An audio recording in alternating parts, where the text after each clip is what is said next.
We are back with another episode of Top Rope Takes. I'm Jason, along with Will. Another big Monday Night Raw in the books. Dynamite heading to All In Wembley Stadium. A lot to talk about again this week. Will, how you doing? Doing great.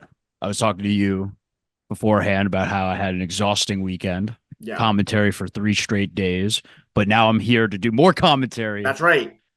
for this podcast, but Grind never this time stops, on baby. some WWE, some AEW. I'm looking forward to this though. Jason, you're looking I like the hair, by the way. Thank you. Looking It's good, looking appreciate clean. it. Listen, you're full of compliments. That's why I keep you around. All Um, right. a lot of wrestling to get to. So I think we should just get right into it. I feel like the headline after Monday Night Raw is a hell of a main event between Sami Zayn and Braun Breaker. In 2 out of 3 falls, Braun Breaker, to no shock, retains his Intercontinental Championship over Sami. I thought this was a great showing from both guys, to no surprise. It really solidified Braun as a future star or a current star, I should say, but like somebody that they like have big plans for in the future. My big question is where does Sammy go from here? But what were your thoughts? I enjoyed the main event a lot. Again, Braun Breaker, future star, just the entrance alone, Yeah, absolutely incredible. And someone was mentioning, dude's 26 years old. My yeah, God, are you kidding? Like, we're gonna have 15 years of Braun Breaker just tearing down, or knock on yeah. wood. Hopefully he has a long Hopefully, career because I want to see as much Braun Breaker as possible. This dude is an absolute beast. I didn't mention this before, but he was on the Pat McAfee show before SummerSlam, and they were showing his Kennesaw State highlights. oh God, Dude was a beast. Oh my yeah. gosh. The way he would run and he'd have his head up in the air as he's running for the touchdown is like he would go all out every single play. Had some awesome tackles too in his high school highlights. Dude is an absolute beast. It's definitely translated into the ring. Also, Sammy is just a great opponent for him, just that veteran The best presence, making underdog. him look good. And they still kept Sammy strong by getting a pin. I thought when they announced 2 out of 3 falls, I'm like, are they going to make him look dominant and go two Mm-hmm. straight? I But could have saw it. they gave Sammy a pin, so it's still looking strong. And you mentioned where does Sammy go from here? I think our main answer for the past few weeks has been Bloodline stuff, but Mm-hmm. it doesn't seem like that's like the immediate go to. Oh, interesting. But maybe I mean it'll get there eventually, but I do think it'll involve Sammy and Jay teaming up. To my surprise, not a lot of Jay Uso in this I was just past about to couple of say he wasn't weeks. on the show. Wasn't on this show. I'm curious about that because he's been so over with the Yeet stuff, Yeah. and I feel like they have the hand things. Like if Mm-hmm. you're like the a few weeks ago they were promoting that big foam finger with the yeet hands. I Yeah, imagine like if you go to a Raw in the past few weeks and you're like expecting to do the yeet thing, you're kind of disappointed. Maybe he's yeah. on a dark match. I mean, I don't know fully That's what's going true. on, or maybe he's hurt. I'd have to look I into it think it's more. just they literally don't they and this has been the biggest issue with Jay Uso for as over as he is, they didn't know what they haven't known what to do with him since the bloodline. Yeah, I'm curious if they're just waiting this week out to wrap things up with Braun Breaker and Sammy, and then next week we'll kind of pick back up on Yeah. Sammy and Jay as a team again because they did beat the tag team champions. I'm sure that, and again, as we saw last week involving Gunther and Randy, like those things aren't forgotten in this Right. era of WWE. So I think they'll pick back up on it at some point, hopefully Mhm. sooner than later.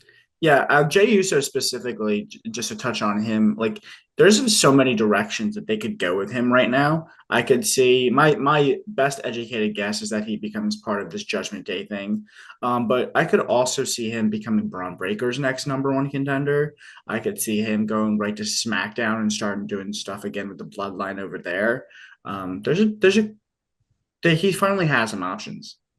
Yeah, I think if he's going over to SmackDown, it can't be like with Gunther and Randy. It was like, okay, Triple H promised this thing, so Randy Mhm. jumping over isn't as like egregious because it was like Right. kind of announced before. I think there has to be a big storyline reason why Jay gets to move to SmackDown, and then if he does do that, then there's got to be a huge storyline about reparations made between Roman and Jay because there can't be any good feelings about Right. those two just immediately. Like they can't just be like, oh, there's a big threat. These people are, ruin like making a bad name for our Yeah. family. Now we're cool. Like I think there has to be like this months of storyline of Jay and Roman trying to get back on the same page. Similar to like I think back to like years ago when it was like Dean and Seth Mhm. when like I think it was Dean who came back, and but like things were still not great between him and Seth, and it took a while for them to finally get Right. back on the same page. It kind of has to be the same thing to me I think for he's going those to go to two. SmackDown.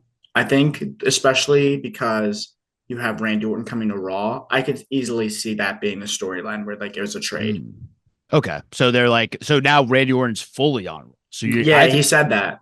okay, I must have missed that. No, no, yeah, no, no. That it was part of the I segment, was and we'll skipping get to through. it Okay, later. yeah, Yes, Randy Orton is fully on Raw, so I do expect one, maybe Jey Uso to go to SmackDown full time. that does make a lot more sense then if they do decide to add that as a trade, and that's why Jey Uso wasn't on the show. Mm, Um, but yeah, then I'm curious really to see where Sammy goes if they're right, moving Jay to SmackDown because that kind of leaves Sammy a bit stranded. I feel like on Raw. 100%, 100%. But after we had the Braun Breaker, Sammy stuff, we had the other big segment from the show is the follow up with all the Judgment Day, Dominic Mysterio, Liv Morgan stuff. So we actually kicked off Monday Night Raw with a promo from Rhea Ripley, who was then interrupted by Dom and Liv through in the crowd, which was great. I loved this segment. They were booing the absolute hell out of those two. They go back and forth for a couple minutes, talking trash, whatever. Dominic saying that, Liv treats me like a man. She gives me tendies. And Dude, it's I was like, about to say, don't bury the lead here. That was like the best part of the whole thing.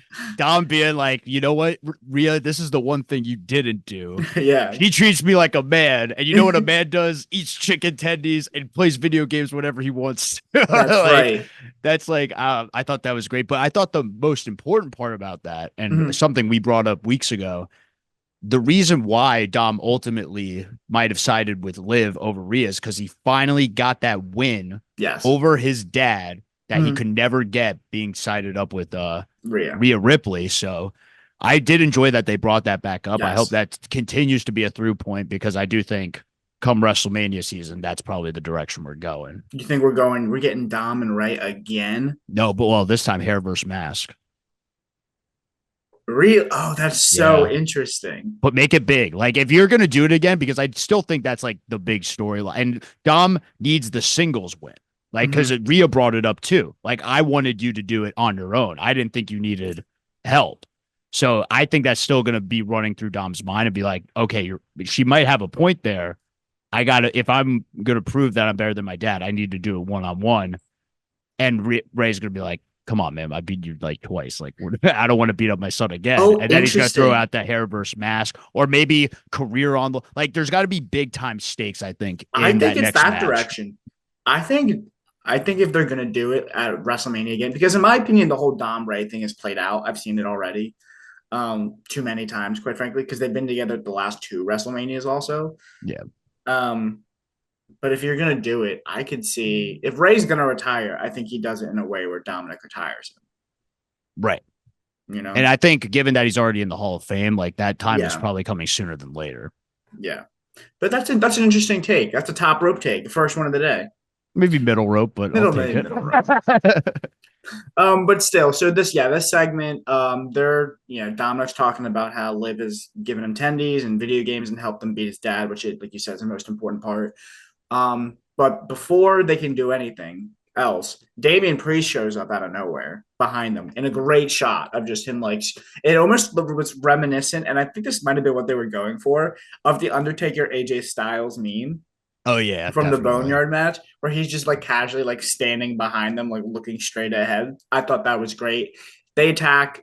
Damian Priest attacks Dominic Mysterio. They fight throughout the concession area of the arena, and then they make their way all the way down to the ring. Rhea chases Liv out of the ring.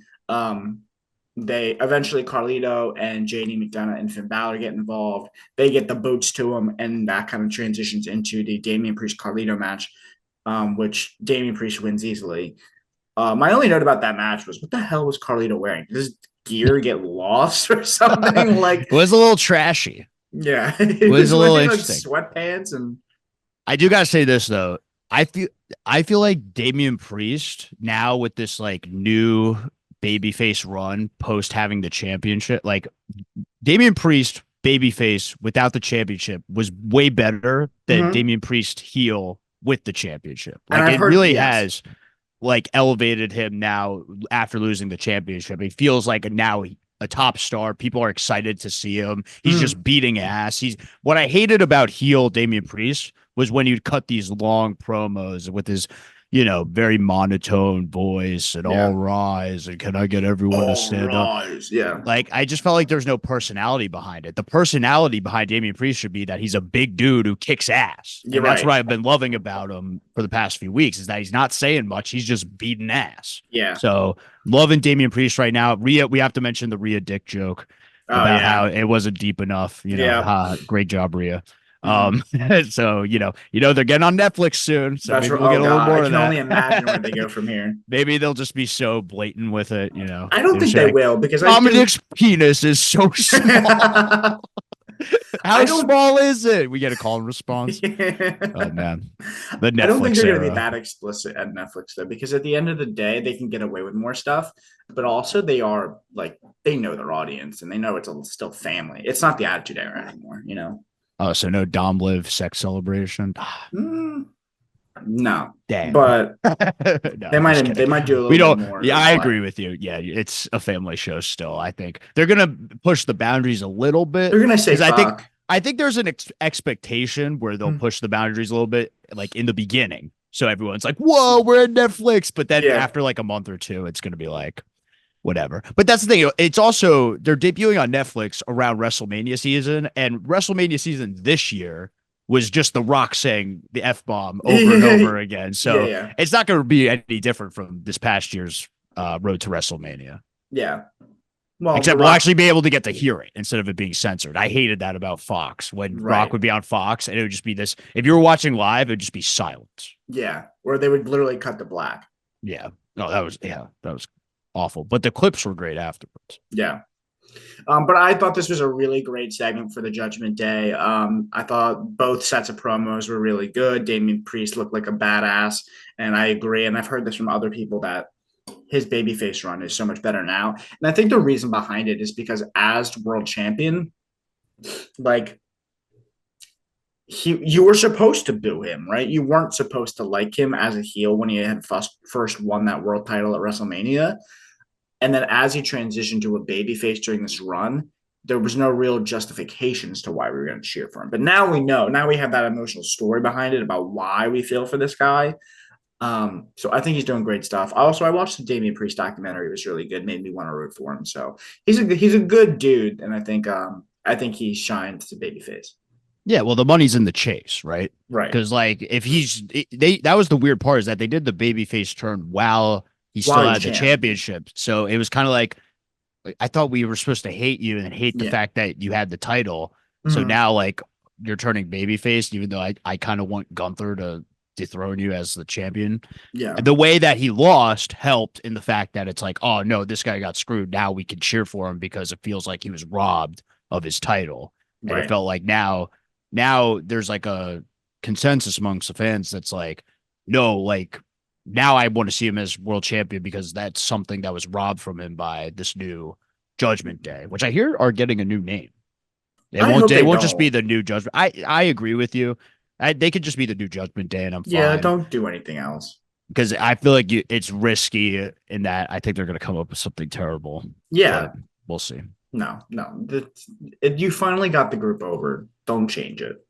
Yeah. I But also would have liked to see just a final note on this segment. mm, I would have liked to see this new group look a little better mm, than they have been. This is 2 straight weeks of yeah. Damian Priest and Rhea getting the one up on them. Yeah. But it's a good baby face. But I'm never going to complain when the baby faces get up and the crowd's into it. But I do think since this is a new group, like at least by next week, they got to do something crazy where they take out Rhea and Damian Priest and kind No, of I agree. establish their dominance. Yeah, when Finn, yeah, the new Finn Judgment Day side doesn't have a ton of threats on it, which Right. I It's get. literally Finn, and then the next one up is Dom, which is like, come Yeah, on. yeah, it's 100%. They need some muscle. They need a heavy in that group to replace Damien, which maybe that's a topic for another discussion. Who we think would could Yeah. be their new heavy, but the last thing I'll say about this is we did get a match made official for Bash in Berlin. We were talking about it last week, kind of theorizing what it could be. And it does end up being the mixed tag match, Damian and Rhea versus Liv and Dominic, not Finn Balor. So, I mean, you were kind of saying that you kind of were hoping that Finn would be in it because you feel like with Dom and Liv that they're just going to be ragdolled, or at least that's what we expect to happen. I kind of feel like they need the win there in Berlin. Liv and Dom. Yeah. They could get the win, and I think they should get the win. I also think there's a visual of Rhea pinning Dom the way she pins other people that people really want to see. Mm, So they might even just tease it and then have Liv and Dom somehow get the win, or yeah. even more dastardly. Oh my gosh, this just popped in my head. And if they do this, they're absolute sickos over there. But What? if Dom pins Rhea in that position where Rhea pins Yeah. other people, that would just be absolute heel heat for like not that he Yeah. needs any more, but like my God, could you imagine? The only That thing would just be that would be next level. Just oh yeah. my gosh, they're insane. But the only thing about that is I don't think that the men can only, I think men can only wrestle men and women can only wrestle women in those rules. Yeah, I don't know what the like scenario would be where Yeah. that pin would happen, but I feel like there could be a case where it's like there's like some rules made for this because we've seen Rhea fight men. Like she fought Yeah. Akira Tozawa like a year or two ago. Oh, really? I don't So remember that. yeah, this is a long time ago. This was like early Clearly. on. It might have been early 2023 or maybe even the year before. But uh I do think there could be a scenario where rules made where like Rhea and Dom could both be legal at the same time. Or well, it'd be clear like if Damien and Liv were in the ring, like Yeah. then Liv would get the hell out of there. But Right. I think the other way around, you could get like a little square off there. Yeah. But yeah, ultimately, I would want Liv and Dom to win just to make the Judgment Day look strong. But I could also just see Rhea and Priest winning to then, because then that would give Rhea the opportunity to be like, all right, now I'm going after the World Heavyweight Championship, and I have a win over you. It gives kind of like Yeah. credence to why she gets another match, I guess. I think. I mean, also in that match of Berlin, Finn's gonna get involved somehow because he's not part of it. He's the rest of the Judgment Day is gonna be there. Ooh, we ready? Here's a top rope take. I got one finally. Here we Whoa! go. Here we go. I can't wait for this. I'm buckling in. So we talked about how we need more threats on the Finn Balor side. Oh, you got a And name? I got a name. I don't wouldn't Okay. classify this person as a heavy, but I do think they could. This is somebody who needs direction. I think at Bash in Berlin, we see a new member of the Judgment Day, and Of the that new new Judgment Day. the new Judgment Day Okay. on Finn Balor's side, and I think that person is Shinsuke Nakamura. Whoa, Shinsuke. Where did he come from? I mean, he's Okay. not doing anything right now. Sure. Throw Shinsuke in there. I think Shinsuke, Damian Priest, you know, have him be Finn's new recruit. And the good thing about that too is like he's not a good promo. So like so you need a group around him that can speak for him. Just let him be a Right. badass in the ring. That's what I would do. I think so. Like the silent badass. I've always Mm, wanted to. This is going to be a weird, like, mm, just call back.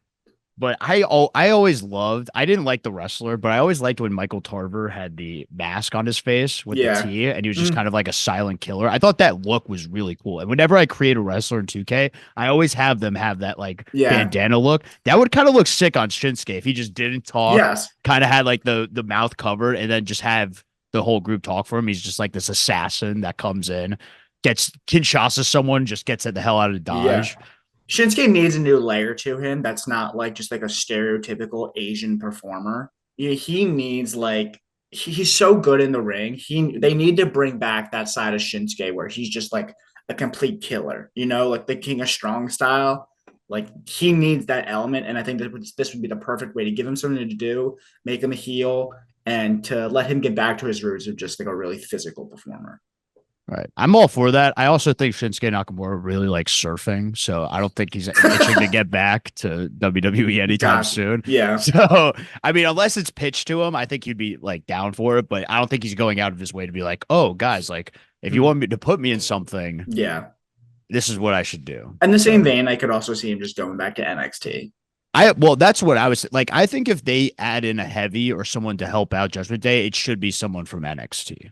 And Yeah. so I'd have to really look deep in that roster. Maybe like, I mean, there's a Gallus connection with Finn Balor. Oh, true. Like you could get one of those guys and bring them up. But I think if you were to bring up those guys, you You wouldn't bring bring up up all all of them. three. Yeah. So I'd have to really look down the NXT roster and see like what kind of big fellas they Yeah. could have rock with Judgment Day. That would be interesting. Because I don't think you need like a spooky gimmick because Carlito and JD and Don aren't spooky. No, it's just like this. I feel like it's just bitterness. Like you need Right. someone who's Yeah. bitter. Who, if you want to talk about someone who's bitter in NXT, but I don't think he fits in well with this. But just throwing a name out there, Brooks Jensen, who's been, he's pissed that he doesn't get booked. Yeah. It could fit in with the theme. I'm not crazy about that idea either. But we're just riffing out here. Right. So, all right. So, Judgment Day, not the only group on Monday Night Raw having some issues. This isn't on. This is like a minor storyline in the grand scheme of things, but I'm really invested in it. New Day and Big O. I love Xavier Woods' acting. He's such a good actor, and I have no idea what the direction of this is. In my mind, I feel like it has to be with the return of Big E somehow. But on Monday Night Raw, we had Odyssey Jones debut last week. Kofi Kingston's like his number one fan. Like he recruited him, they're best buddies, but Xavier Woods is not having it. He's like leaving me out of things. Like, is he coming for my spot? And I can't tell if the tension is he feels like Kofi's replacing him with Big O, or if he's upset that he's replacing Big E with Big O. That I don't know. But either way, on Monday Night Raw, we had Odyssey Jones defeat his Vincent Winey, who's an NXT performer, and more importantly, Cora Jade's boyfriend. So that alone is enough to give him heat with me.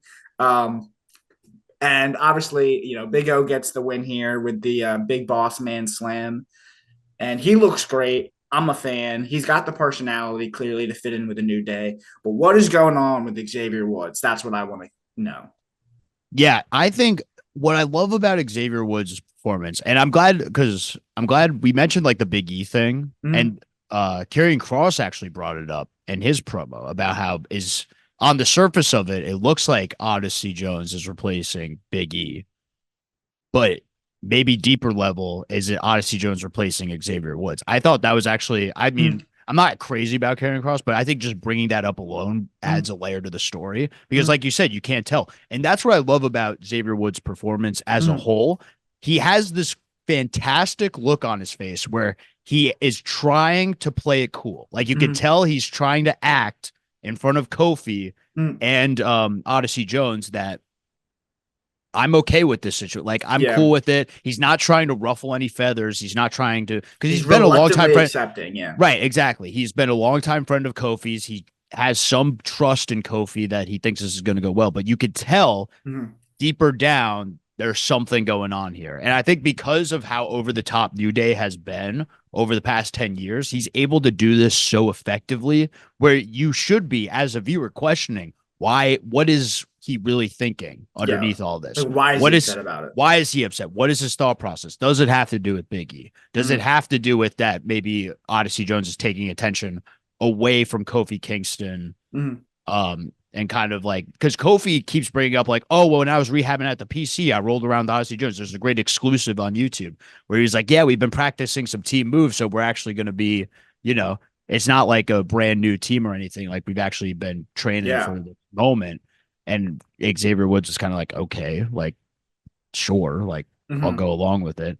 So I really enjoyed Xavier Woods' performance in this, and his performance alone makes me intrigued to see what goes on next week. 100%. Which is more than I could say about this whole Final Testament New Day storyline in the past few months. It really kicked into gear with the addition of Odyssey Jones. So I love Xavier Woods in this. I think Odyssey Jones has been super impressive in the ring, just as a big man. I like his involvement, and it's kind of getting him over as a character. So big thumbs up for me. It's so funny. The people I watch Raw with, I have my friends who recently got into it like past WrestleMania once, it got good again. And they're big Karrion Cross fans. And I'm like, brother, you're the only person I know who liked this man. Like, he was okay in NXT when he was bald. If anything, he needs to shave his head and go back to that kind of stuff. But yeah, I mean, he's so boring. And that partially that's not his fault. Partially it's because of the bad booking, but also it's a bad booking because he can't get over. I don't know. It's like what came first, the chicken or the egg? I think that initial debut that he had in 2021, where he lost to Jeff Hardy, killed him. Like, I think that actually did kill any momentum. Like, even when they brought him back, I don't think people were still fully able to let go of that Mhm. initial booking, because it wasn't only Jeff Hardy beating him in 3 minutes. It was also him coming out in like the BDSM gear and the Yeah. suspenders. It was horrible. Yeah. And every time I think about Karrion Cross, even when he starts to build some momentum, I just think back to that initial run in 2021 that Mhm. did irreparable damage. And the So, authors and the authors of Pain and Paul Ellering do him no favors because they're boring as hell too. right, they don't add any personality. They're just there to be intimidating, which is Yeah. already Karrion Cross's like job in this whole Yes. thing. He's a So, single star that doesn't need a tag title, doesn't need a tag team around him. right. But it is good in this situation for them to play off the New Day and this Yes. storyline. They're really just there to carry the New Day storyline and how that Yes. continues leading up into their 10-year anniversary. Right, for sure. Well, there was another big man on the show. We had Bronson Reed, Yes. who came back after attacking Seth Rollins last week. Seth Rollins notably absent. We're seeing reports online that he could be out of TV for a little bit. But on this episode, we saw Bronson Reed take on the Miz after the R-Truth thought he was getting the Miz an Intercontinental title match against Braun Breaker, but instead it actually happened to be against Bronson Reed, which I thought was funny, teasing that Miz heel turn again, which is, like we said, needs to be a heel. That's what he's best at. But Bronson Reed wins easily. And then after the match, he hits 6 tsunamis on R-Truth after helping the Miz. Miz gets out of the way. Fun, nowhere to be found after the fact. Um, Continuing to book Bronson Reed strong. I don't know how long Seth Rollins is going to be off TV. I imagine when he does come back, it'll be because with a program against Bronson Reed. But I don't think we're gonna get it at Berlin. It might be a little bit after the fact. But either way, I thought this was a good follow up to what he did last week. Yeah, I mean, here's the thing about this segment. It was legit just a copy and paste of the Seth Yes. Rollins one last week, but I'm not complaining at all because I could watch this for another six to Mm, 8 weeks. I could watch this for the rest of the year. You just yeah. pick a random guy on the roster Mm, who, isn't really doing anything, or you don't really care about mm, any plans of with them going forward. Just have Bronson Reed tsunami him. I was so entertained by this whole thing, and mm. I always love the fake outs. Like when they're just Yeah, like, no, yeah. stop. Adam Pearce is like, no, no, no. And then he gets out of the ring. But you see R-Truth set up on the other side of the ring. And it's like, okay, well, here comes Bronson Reed. Boom. And then it's just I am absolutely entertained by Bronson Reed just tsunamiing people over and over again. I think it's a great way to get him over. It doesn't hurt necessarily the person that he's tsunamiing because it's not in a match. It's not like they're Mm, taking losses. And especially a guy like R-Truth. That's exactly what R-Truth should be there for, is right. to, just, try to get the other guys over, the younger guys over. Because no one's gonna R-Truth stays the same, like no Right. matter what. You could destroy R-Truth, you could put him in a casket and he could come back the next week saying what's up and he'll be just as over. Yeah. So I think this is a great segment for Bronson Reed. I'm curious to see if this builds into a match at Bash in Berlin with someone. I think since there's kind of like a free open spot, I think it makes sense that the next guy he goes after is Sami Zayn because he's had issues Oh, with him sure. going forward. Sami Zayn kind of wrapping up this program with Braun Breaker. And we've now established, like, don't underestimate Sami Zayn. He can always sneak out a win. Right. And it's happened to Bronson Reed in the past where Sami Zayn snuck out a win against him. So I think that might be a logical next step for I Bronson like Reed. that for sure. I think that's a great take. Yeah, I thought it was good. Not too much more to say from me. I'm just got to see where it goes next, and hopefully Seth returns soon because the show definitely misses him. Real quick before we get to our last segment here on Monday Night Raw, a couple of the minor things. We had American Made defeat Alpha Academy in a Texas Tornado match. They brought back Ivy Nile, aligned them with American Made, the heels, attacking Maxine Dupree. So that's good. Give her something to do. Kind of have the women go against each other.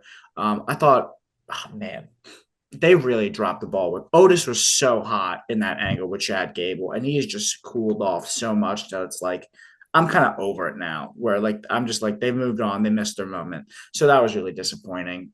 Um, And then and then we got another video package from Bo Dallas about the Wyatts that really didn't do anything for me. Um, it didn't really say much. Yeah, I mean, I don't really have much thoughts about it. I feel like this was kind of like a cool down week for Wyatt Six Yeah, after their big performance. I think the Ivy Nile thing was just like the next yeah, thing. It was like the next story beat that everyone saw coming that they mm, just had to get done. And yeah. like you said with Otis, it was interesting because Otis was they had Obafemi in the crowd Oh, on Raw, and yeah, Otis actually accepted Obafemi's open challenge for NXT tonight. So we'll see how that goes. Otis is going to be over in the PC, and maybe that's the like. I hate yeah, that it's dropped off that far, but I think Otis just lighting up the PC, maybe have a run there for a few weeks, not with yeah, the North American title, but just yeah. get the crowd, get him doing something, working with the younger guys. Mm, That could be a good spot for him. But yeah, you're right. He should be like in that Intercontinental Championship title picture going up against Braun Breaker right now. yeah, and he's It's not. like, and yeah, he's not at that level right now Pres- because, and he could have been. He easily like there's been multiple times even after the big turn mm, where you kind of think the momentum slowed down on Otis, and he was like one of the most over guys on the show. yeah. But We still haven't gotten Otis and Gable one on one. And at this right, point, I'm like, do I even care?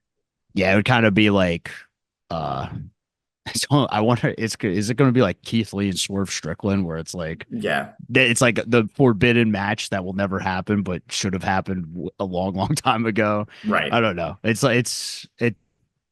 I'm not really crazy about how this whole thing has been handled, Mm, but definitely curious to see where it goes in the coming weeks if they continue to do stuff with the Wyatt Six or if they yeah, decide to rekindle that feud somehow with some big segment. It yeah. is what it is. Kind of a lower tier segment for me on Raw. Oh, for sure. The last thing we should talk about on Raw was the segment between Randy Orton, Gunther, CM Punk, and Drew McIntyre. Randy Orton comes out to a huge babyface ovation. He cuts a promo. He's interrupted by Gunther, who cuts a promo. I thought the Gunther Randy segment specifically by themselves was really great. As we all know by now, Gunther's one of my guys.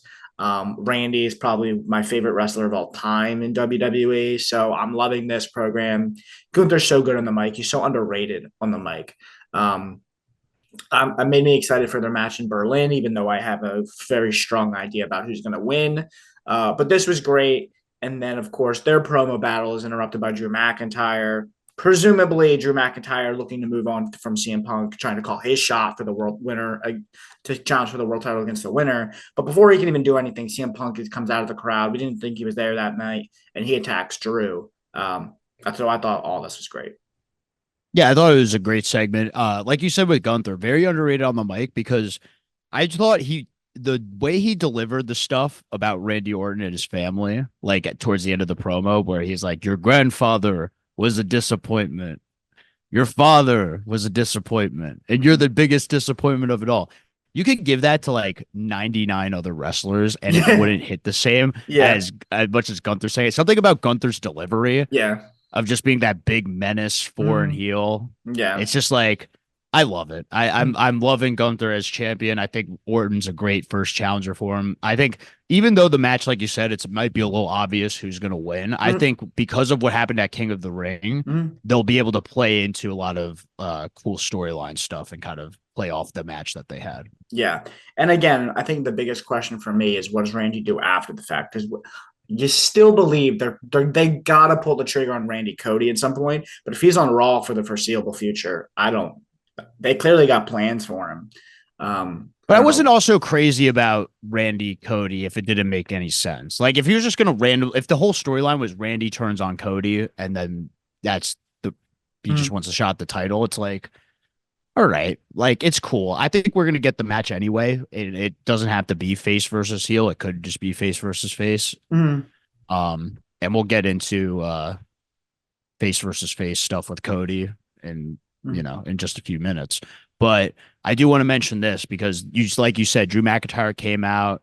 And what I like about Drew McIntyre coming out is because even though really there was no interaction between him, Gunther, and Randy Orton, and mm. really Punk wasn't really involved, it still puts them in the world title picture. It Yes. keeps them like, so what does the World Heavyweight Championship picture look like on Raw? It's Gunther, it's Randy Orton, it's McIntyre, and it's Punk.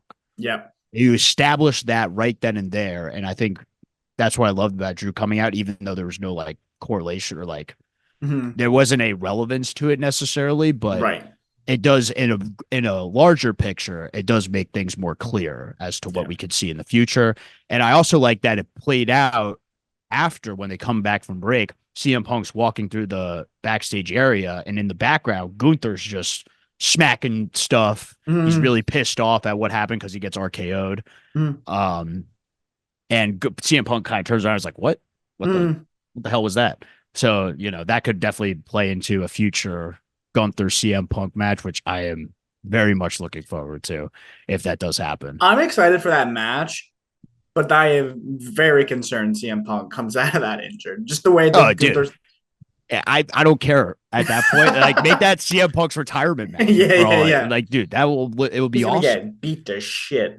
And they should play into that. Like Yeah. that's why I think it's an awesome match, is because the story is right there. It's Yeah. Punk is injury prone. He gets hurt, and he's going in there with the most lethal weapon Yeah. WWE has in Gunther. Like, Mm. all that match is going to feel like so real, because like one chop and you could be like, oh, well, Punk just tore his pec or something. Yeah, It's like, literally. or literally like he gets suplexed. It's like Punk just, Yeah.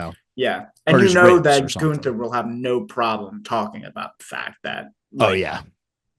you can't even do one Royal Rumble Right. without Right. getting hurt for a year. All right. I don't know about that Gunther, Yeah. All but yeah. Hey, I'll let you rock with it. I do think I, he should mention about how Punk is brittle bones, yeah. brittle body, and just like, I'm just gonna fold you. Mm, mm, Like, that's gonna be awesome. I do think Gunther, like, he just says so much while saying so little at the same time. yeah. Like, just all he has to do is say a few words. It's like you get the vibes that he's going for. Yeah. So again, I like that whole thing. I also like the CM Punk backstage segment because, one, it was hilarious that Kathy Kelly was like, "You said you had plane issues and you were on the same flight as me." And Punk's like, "Yeah, we sat together." This is like, okay. So that was, great job, Kathy, for that Yeah. journalistic integrity there. Yeah. Punk's so good at that stuff, finding the humor in like this, like the littlest places. Right. He's that's what I like. Is like he kind of calls out like some of the nonsense that Mm. could happen in wrestling about Yeah. like, oh, well, I had plate issues. It's like, no, I was just messing around. I told the white Yeah. lie. But he also mentioned something very key, and I think this is why Punk is great, because he's chronically online. He's like, I don't care about the bracelet. Drew can keep the bracelet. He's definitely heard every podcast be Yeah. like, why are they fighting over a bracelet? Blah, blah, blah. And I mentioned this last week. It's not about the bracelet. It's about the names on the bracelet. He Yeah. doesn't want AJ's name in Drew's mouth. He doesn't want Drew talking about Larry. I hope Yeah. CM Punk sticks Larry in one of these segments on Drew McIntyre. Man, That would could just you be imagine? great. I think that did he address this either online or it was on Raw? He's like, Larry's not allowed in the locker Yeah. He room. has a permanent ban from all wrestling locker rooms. Yeah. But yeah, no, I thought that was too funny. I actually watched the CM Punk backstage at SummerSlam, Mm-hmm. and he was trying to feed Pharaoh Mm-hmm. like an apple, and Cody's like, Pharaoh knows about Larry. It's like maybe why he was so hesitant, because Pharaoh would not eat this apple. Like, it Yeah. was just too funny. And he's like, Oh, oh man, and everyone's like, oh man, he's really playing heel right now. um, oh so my yeah, no, I God. love this whole Mhm. segment. I like that it established a World Heavyweight Championship picture, and I'm looking forward to both matches between Orton, Gunther, and Drew McIntyre, CM Punk. You think we're getting Drew Punk at Bash in Berlin? I don't see why they would like take a break from it, especially with Yeah. Seth Rollins now fully out of the picture. Like, I thought Yeah. with Seth in the picture, things could have gotten a little murky, but I think there will be a second match at Berlin. Maybe CM Punk gets the win there, and then they have the rubber match at Bad Blood. Mhm. And I think that's like the Hell in a Cell match, even though Yeah. Punk explicitly said he doesn't want to do Hell in a Cell match. Maybe that will play into the story, but You got to yeah. do Bad Blood because that's when the first Hell in the Cell was. Like that's why you Oh yeah, do a no, Bad Blood. there's definitely going to be a Hell in a Cell match, Yeah. and it should be with all the feuds that WWE has. It should be Punk and McIntyre. I just think Yeah. that's another one that I'm concerned that Yes. Punk's not going to make it out 100%. Yeah. Not that he's going to even go into it 100%, but Right. you know. Well, any other final thoughts on Raw before we get to some of the other stuff happening in the Yes, World I have Wrestling Federation? one note, and it will play into something I talk about later. We had Okay. Mark Henry in the crowd. What? Mark Henry made the jump? What? Mark Somebody Henry. gonna get the ass kicked. He was Honestly, I didn't there. even think about that. That the last time we saw him was on AEW. It did not even cross my mind until you just said that. Well, they did throw those commercials in for like A&E because he did have a documentary special, but they Oh, were in right. Texas. He was there. Jacob Henry was in the crowd, which, Signed by WWE now. yep, I think we're going to see some Jacob Henry action in the coming years. Mm-hmm. And if he's just as good as his dad or even half as good as his dad, we're in for some good stuff Mark's with going to be the Jacob manager, Henry. which I think is great. That would be awesome. Yeah, have those two come out. Mm-hmm. I think Jacob Henry. I mean, you just see the guy, and he's already so built, and he's like younger than both of us. So I Yeah. mean, this guy is great. Pat McAfee said he's squatting 650 pounds. Like, dude, Insanity. holy crap! Like, dude, this guy is awesome. Mm. So hope to see. I'm looking forward to seeing Jacob Henry in the future. And the reason why I bring up Mark Henry, I'll be bringing up a quote of his in a later Okay. conversation. So stay tuned for the Stay quote. tuned. Before we get to Mark Henry's quote, you talked briefly about you wouldn't have any issue if Cody Rhodes versus Randy Orton for the title in a face-to-face matchup. Well, we're not getting that, Berlin, but we are getting Cody Rhodes versus Kevin Owens. A reluctant Kevin Owens, I should add, which I'm not really sure why this layer of his character of like, when I'm the prize fighter. Um, I'm not a huge fan of this whole woe is me, I don't deserve it. Like, come on, KO, get your, take your nuts out, out of your purse and let's fucking. I have thoughts on this. I have thoughts on this because I do get where you're coming from. It's Yeah. like he should be the prize fighter. Any Mm, opportunity that mm. comes his way, Yeah. uh, he should take. But I also think the element of Kevin Owens that I love, and it's why I love guys like CM Punk, Mm, it's why I love guys like Cody, is he's real. Like mm. he is consistently always keeping track of things that go on in Chronically WWE, online. chronically online, baby. But he doesn't have that same vibe that CM Punk. Like CM Punk just directly references like complaints that are being thrown at him online, and then we'll just clap back at it. So I do appreciate that about Punk, but on a different level, KO is just strictly keeping his eye on the product and just being like, look, at the end of the day, I'm just going to be real. Like, of course, I would love this opportunity. Of course, I want to be WWE champion, but like, I haven't won anything. I don't Yeah. deserve it. And I do think it's such an interesting element of Kevin Owens that it kind of adds a layer because we have seen like that side of him that is the prize fighter, whatever. But it also is consistent with him being just one of the realest people on the roster to Right. be like, oh no, like I really don't deserve it. And he also doesn't want to go up against Cody, who's he's been helping out this Yeah. whole time. So, but that's what made it awesome later on when he was backstage with Nick Aldis, and Nick Aldis is like, okay, you don't want the match? We'll give it to Roman Reigns. And he's like, hold on. Whoa, whoa, whoa. Yeah. No. Like Roman Reigns just came back. He still is holding on to that beef, Roman Mm. Reigns. It's not, like I said, when earlier with the Jey Uso stuff. Like Jey Uso can't just come into SmackDown and be cool with the Roman Reigns being back as this mega baby face. There's going to be Right. some animosity there. So that's what I loved about Kevin Owens here is that he's not just like, oh, Roman Reigns is back. Yeah. Let's just all, it's sunshine and rainbows. He clearly still holds a grudge for all the stuff that Roman Reigns did to him as Mm-hmm. one of his more prominent challengers. I mean, he's Yes. faced Roman Reigns how many times during that Too many. title run? So it makes sense for him to be like, no, like Roman Reigns barely even deserved to have that title for as long as he did. Now that he's finally lost it, it's back to the line, pal. And Right. he also mentioned, he also being real as he is, he mentioned the fact that we haven't done like rematch clauses are so inconsistent in I did like WWE that. that it's like if he's gone for 5 months, he's completely blown his rematch clause. Like, Yeah. I don't know. It's I like that element of him, and so ultimately that's what led him to accept the match against Cody. Because Nick Aldis was like, all right, if you really feel that way, then Mm-hmm. Cody and I agree. It should be you. Which, by the way, we met because we were talking about last week on like who's Cody's next challenger going to be, and I wasn't for like Kevin Owens turning heel, which is why I like the direction they took with this, where it makes it a little more like he's face, but like it's layered so that this could play out in a few weeks, and we'll see like maybe Kevin Owens unravel a bit. I was like spitballing in my head. I'm like, who could this challenger be? Like, who could this next challenger be? And I don't think, again, it's not going to be at Bash of Berlin, but the two names that I came up with, who I think would be insane challengers for Cody if they ever need to fill in a Yeah. spot, Nick Aldis, Oh, bring that back. The NWA feud, all in, first all in. yeah. It was incredible. If you really want Nick Aldis to like get fed up at some point with Cody, I think that's and just an interesting spot to make Nick Aldis like an in-ring I'm just contender saying, again. if you, because I think SmackDown's a little weak on the heel side. It is, So yeah. I think if you did need a one-time thing, my other guy, you're Okay. gonna love this top rope take Okay. potentially. Shinsuke Nakamura? Absolute Ricky Starks Oh. coming into WWE and immediately making a claim for the title. I don't hate it. Could you imagine? I mean, he's one of Cody's road buddies. You can Yeah. instantly put him in that title picture. Also, how was he introduced into AEW? He Same way. immediately went after the title that Cody Rhodes held. So Yeah. it would have some continuity there. I like that. And I think, it does, and it's clear that he's WWE bound at this point. yes. And I think it would do a lot for Ricky to immediately introduce him to WWE audiences, where people who don't know who he is, and immediately put him in a title program with Cody.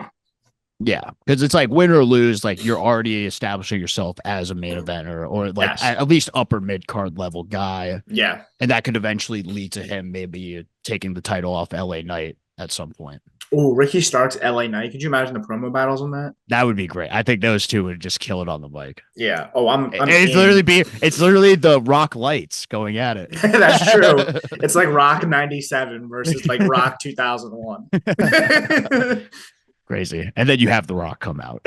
Yeah. just squash the two, double Yeah. rock bottom. Get your jabroni asses to the back. Oh man. Talk about burying two guys in one segment. It would be so funny if they both came out in like Rock cosplay. Like if Ricky Starks had like the black turtleneck with like the fanny pack. Oh man. That would be really funny. I love that. The great idea. Kudos. Let's go. I think we could transition to LA Knight now. Yes, sure. Let's transition to LA Knight. So we kind of were wondering who his next challenger was going to be. We got an answer to that on SmackDown. Santos Escobar won a number one contenders match over Andrade. Carmelo Hayes came out and distracted Andrade, cost him the match. So we got Andrade and Carmelo Hayes continuing, which is great in the ring. I never care about Andrade. And unfortunately, I think a lot has to do with the language barrier, which is just a reality of it. Like you have to be able to talk. And he obviously speaks English, but it's not great.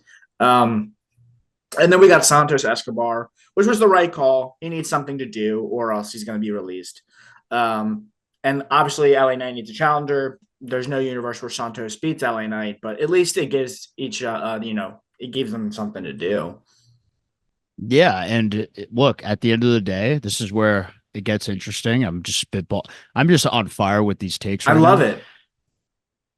So you got Santos Escobar with Legado del Fantasma. LA Knight, you might need some backup. I got two teams for you. Okay. And neither are WWE, which makes okay. We're really fantasy booking. We're really fantasy booking right now because of some news. We've been waiting on one team to show up in either WWE or AEW who hasn't yet. Ooh, I think I know what you're talking about. Could we be looking at a little Motor City Machine Guns to help out LA Knight against Legado del Fantasma? That's how you introduce him into the scene. I hate it. I also like the look of LA Knight and Motor City Machine Guns. I think that would just be like a cool looking trio. Yeah.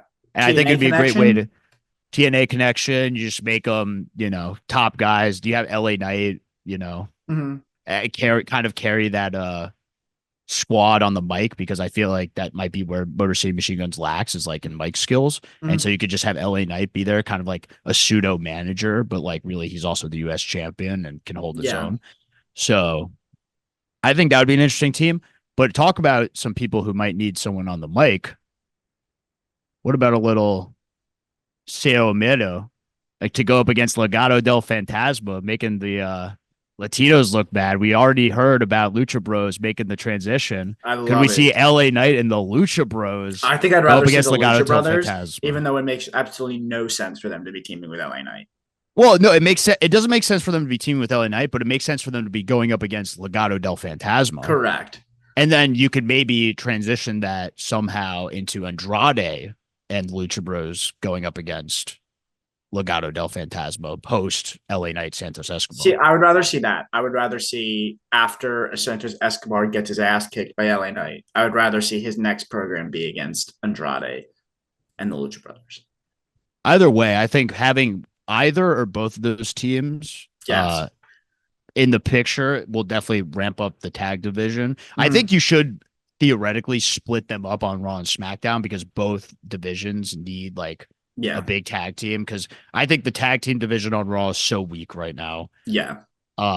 You have like because you have the Wyatt Six and American Made, but like they're not even in like the tag title picture right now, and Right. I don't think they're like the strongest teams to go up against Finn and JD. And then on Who SmackDown, they you themselves are have not the strongest team. you have the Bloodline, which is that's a Mm, strong team or whatever. But I was looking at this tournament that they're doing, and I'm like, man, it's like DIY probably gonna win. And like that's the strongest team you have. Not yeah. that they're a bad team, but I think they're going in a direction where they're not going to be a team for very long. Right. Street Profits are there too, and we can kind of get into that because they won that number one contenders. So it'll be DIY versus Street Profits. Winner will face the Bloodline with Jacob Fatu on the shelf potentially. So does Tongaloa just get the Freebird rule and just is he a champion Yeah, now? which is like the lamest free bird you could ever in any free bird Yeah, rule situation. My gosh, like you're thinking, like, because that's another thing. Like the blood, I like the bloodline with the tag titles, but they looked much stronger when it was Tamatonga, Jacob Fatu. yeah, Now that it's just Gorillas of Destiny, and you have the weakest link of yeah. this new bloodline involved in the tag title picture, it's like, ah, Especially when he didn't even win it, and they exactly. made So it now he clear he looks, didn't win it. and now he looks even worse on top of all the terrible stuff he's done ever since returning You to see him holding up the WWE. belt wrong? Oh God, Is he doing it on purpose? That's, Someone was trying to yeah. So just maybe they should. That would be like the biggest like cope probably of this whole thing is that like now he's just purposely going to be bad just to troll people. someone brought up the fact that like it's because of his eye patch or something like Yeah, he saw it wrong. He's got that. vertigo. Maybe you never know. Which they never have they explained the eye patch? I think it's just so we could see less of Tagaloa's face or something.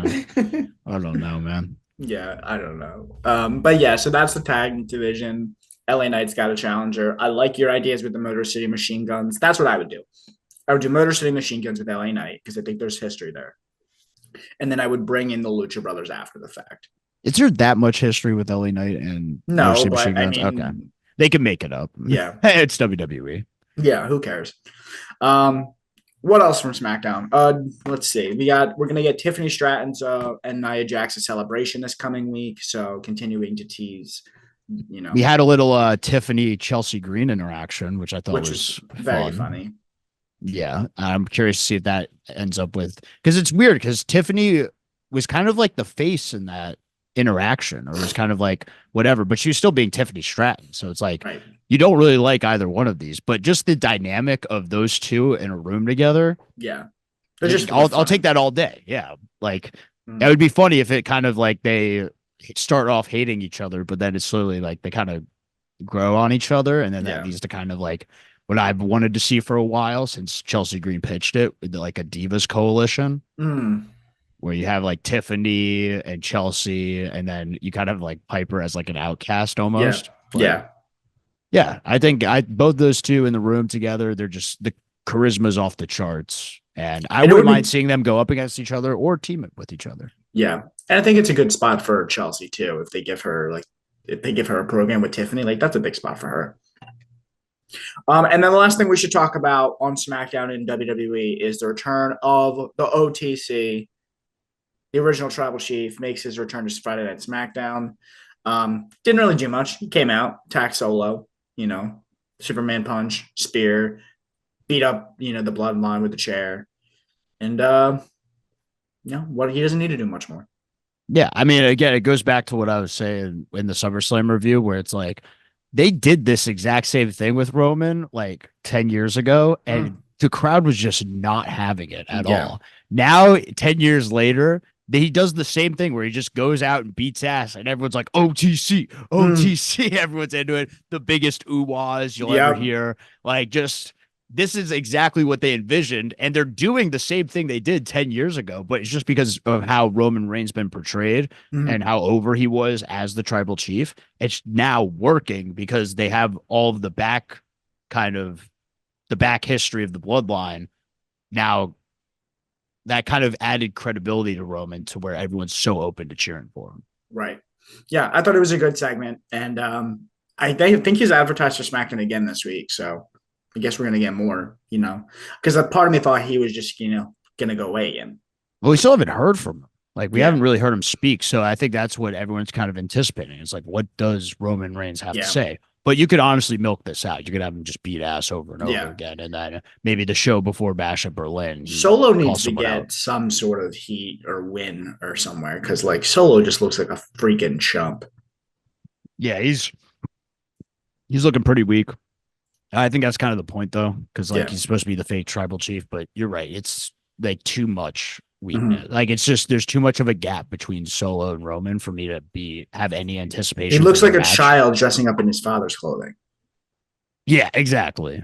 It does kind of feel that way. And I mean, Solo got out of Dodge. He was trying to toy around with Roman, being like, "This is what you want. Like, come and get it." And I'm like, "You kind of look weak right now because like, don't you want to fight him? Like, you took his Yeah. spot, but I don't know."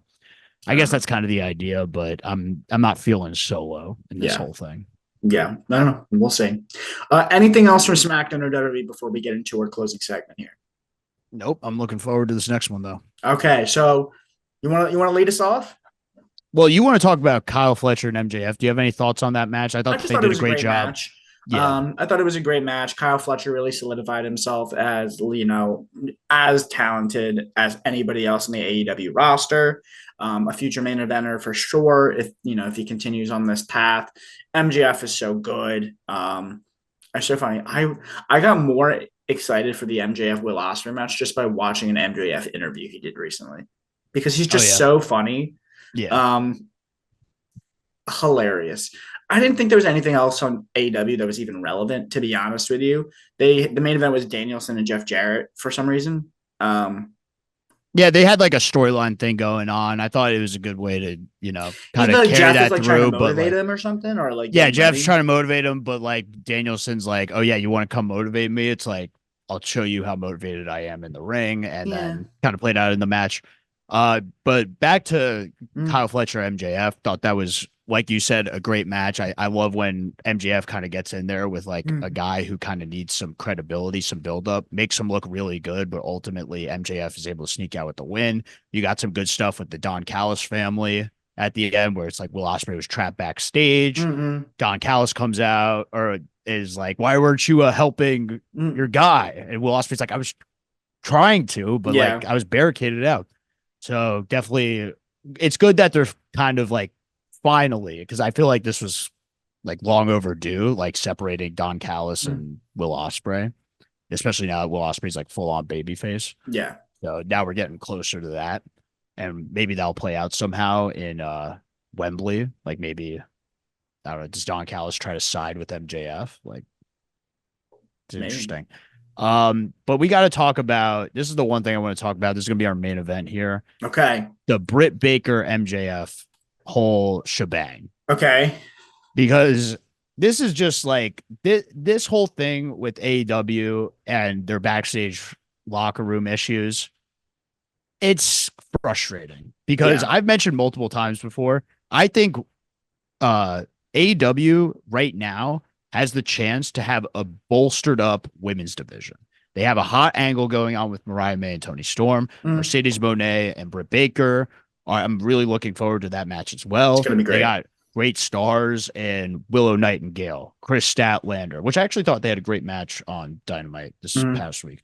Um, but just overall, like it's disappointing when they finally get some momentum and now they're taking steps backwards after you hear about the situation.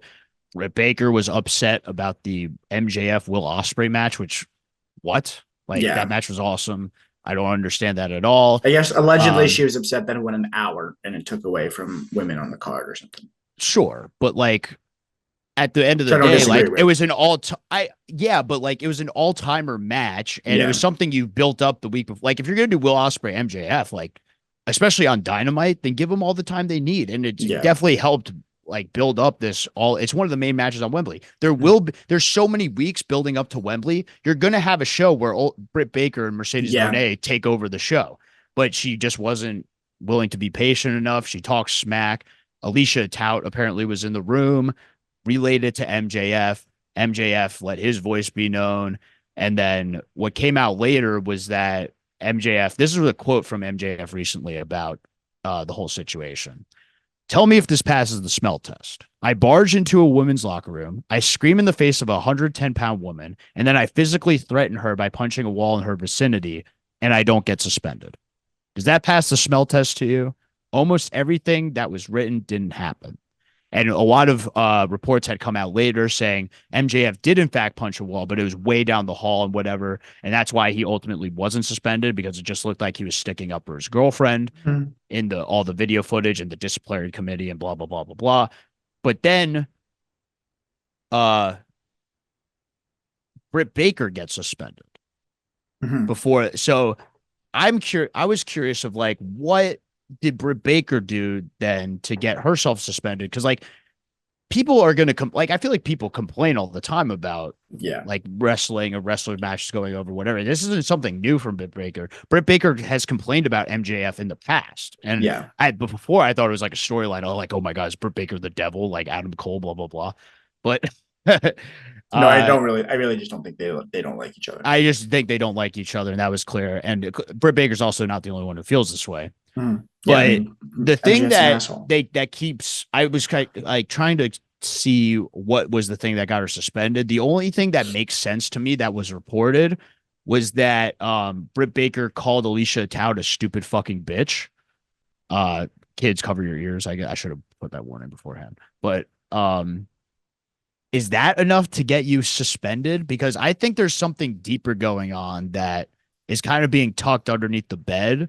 Because why would she get suspended for that? Especially because she's one of your top players. Did something else happen that led to this suspension? And just the fact that we're even talking about this locker room deal, it brings me back to a Mark Henry quote. I'm going to read this quote to you. Okay, I've been waiting. Mark Henry was asked if he thought AEW was a better place without CM Punk.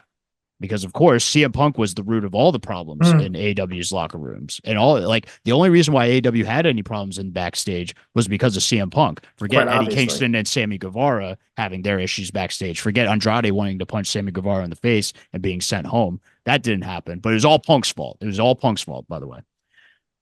Mark Henry said yes. And then elaborated saying, now you can freely go. Now you can freely go, and there will be no more complaining. There should be no more complaining. The problem is gone. The so-called problem is gone. Everything should be shits and giggles and unicorn pee and rainbow blankets. That's what it should be now. I'm curious to see how it's going to be. The problem is solved.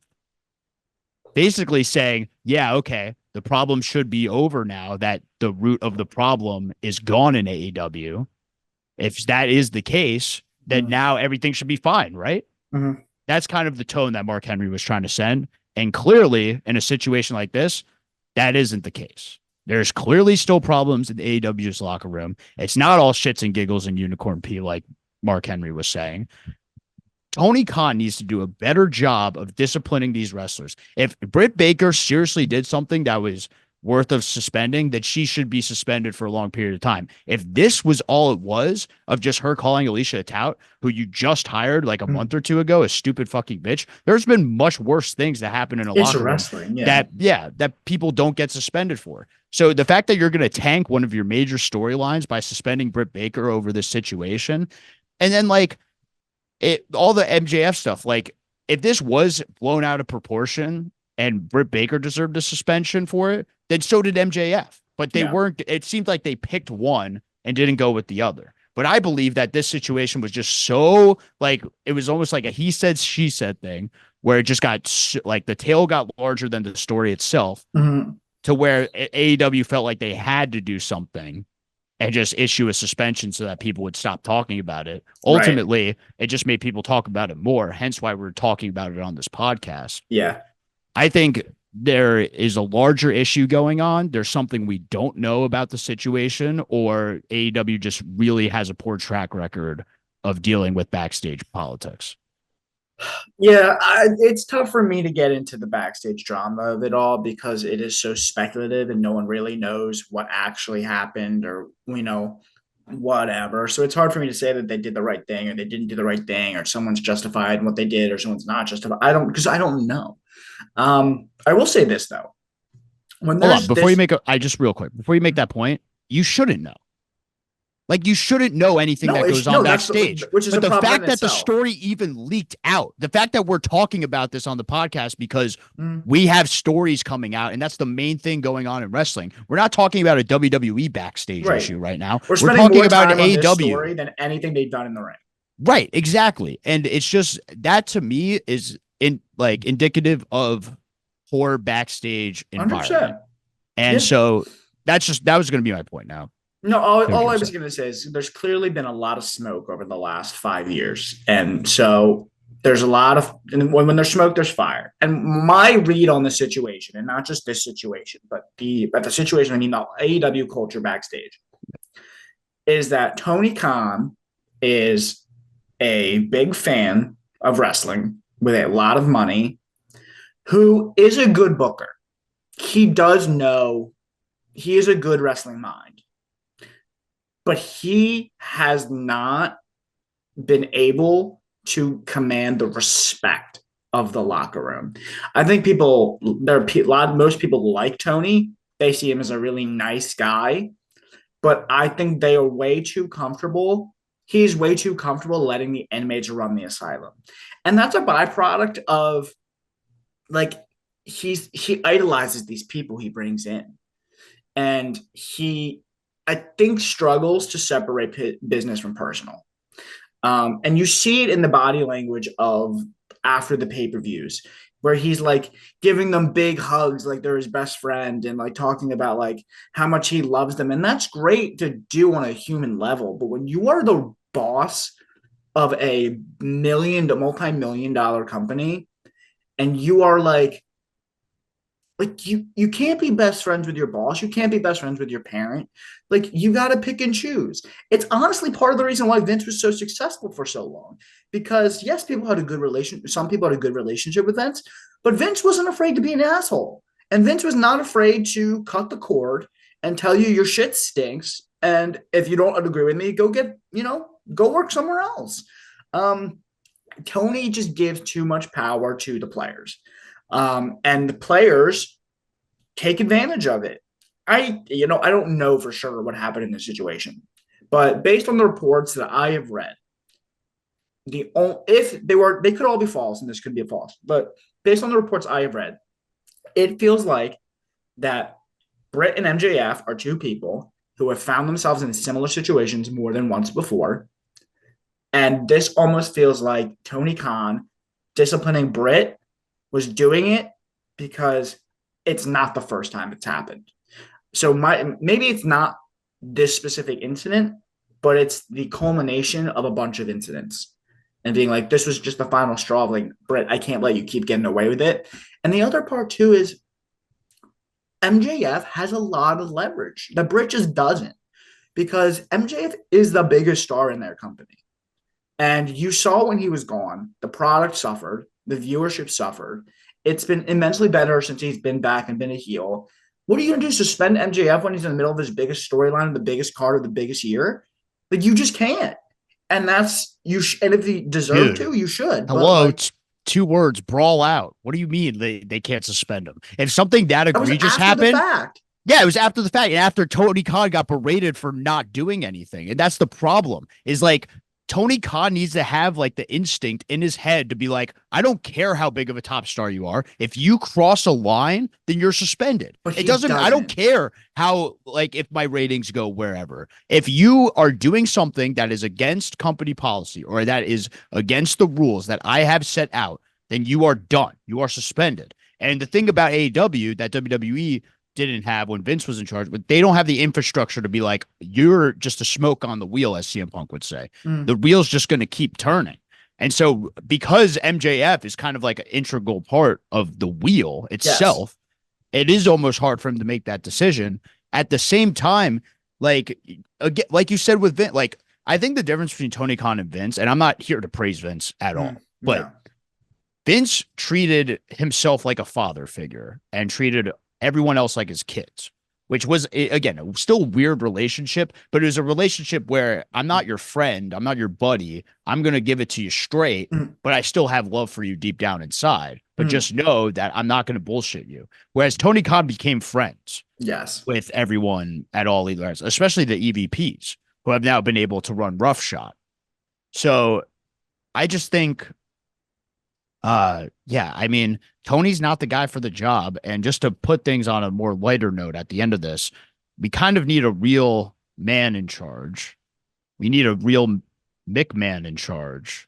We need a Shane McMahon in charge. Bring Shane You are in. really Shane is the pushing this. glue to bring AEW together. Shane will give out the fines. Shane will give out the suspensions. Shane ain't going to take none of this.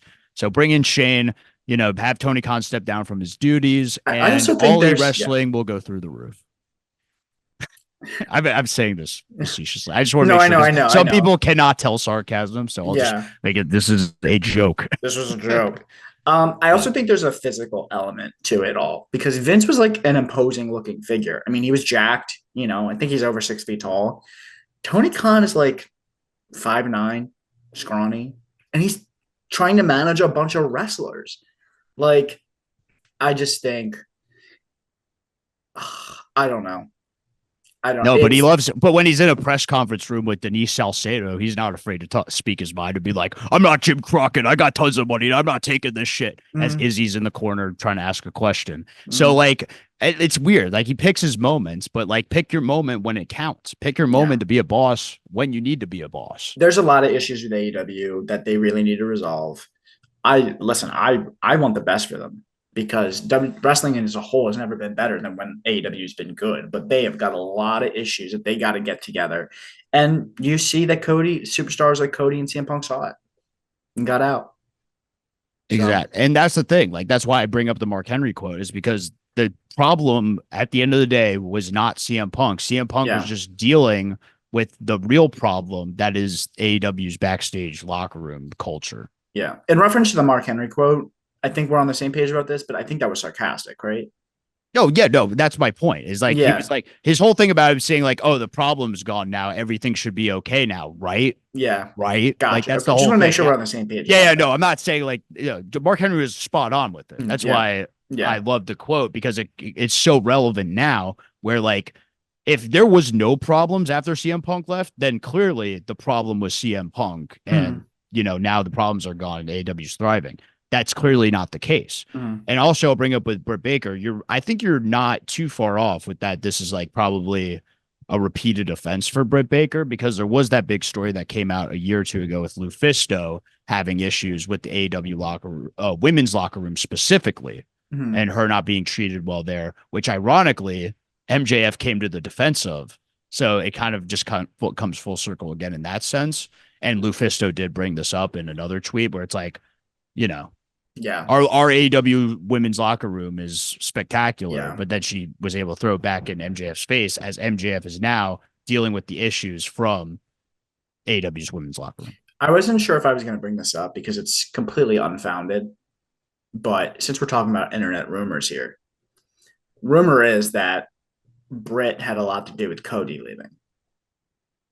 And that was I'm not gonna cross that line. I mean, okay. it did involve if it involved Brandy, I could maybe Yes. see that. So yeah, and it was funny because when Brawl Out happened and all that stuff, Brandy was like, "I've been way too nice lately." I think she threw an F bomb in there. She's like, "I've Mm, been way too effing nice" or something like that. Like she does, I think, have stories that she could get off her chest, but I yeah. think Cody's there to be like, "No, Yeah. let's go out like nobly. Like this Cody's is killing the game, so it doesn't matter. yeah, exactly." Cody, and that's where I've been. I have so much respect for Cody because he probably does have a lot of issues that he's Mm, had to deal with in AEW that led to him leaving. but he's just chosen to take the high road and be like, it's not about me leaving AEW. It's about me joining WWE. Yeah. I think that was a big part of why Cody Mhm. was able to rise up the ranks in WWE so quickly, is because he didn't Yeah. go the route of, scorched earth and just burn everything behind him. Yeah. So, well, we'll probably never know. So, or we Exactly. probably will know, but not anytime It'll soon. be in his book when he's 50 Yeah, years old, and we'll exactly. know everything. But regardless, let's like you said, try to end this on a positive note. All In is going to be great on the 25th. We got 2 weeks until it, so we got a couple more Yeah. episodes, Dynamite to build toward it. I'm interested to see what Britt Baker says on the mic in her thing with the Mercedes Monet. Yeah, they lifted the suspension, I guess, because Yeah. so that was on the show, but I was Mm, like, okay. I don't know. But anyway, you got anything else, Will? Um, no, I mean, I wanted to mention this last week and I forgot, so I'll throw it in now. If you have not seen the new Claro music video, I believe the song is called Juna, Juna, but it features Wrestling Open from Worcester, Massachusetts, which it has the White Eagle. It has a lot of great independent wrestlers on there. Hmm. You'll see familiar names like Joey Janela, Megan Bain, but you also see some up and coming stars like Fancy Ryan Clancy, Ichiban. Are you on it? Um, I'm not, but I did do commentary at the White Eagle, so Okay. I do have a special place in my heart for it. And also, Gotcha. Wrestling Open is awesome. If you guys want to get into independent wrestling and you're looking for a promotion to kind of dive into, Wrestling Open does weekly shows every Thursday on IWTV. So I highly recommend checking that out. I'm not affiliated with Wrestling Open, but I think it's one of the top independent promotions out there that are doing really good stuff. Very cool. All right, so check that out. And awesome. Well, I've got nothing else. We got, SmackDown in a couple days, Dynamite tomorrow. We'll talk all about it here next week. Till then, thanks for watching, and we will see you next week. Peace.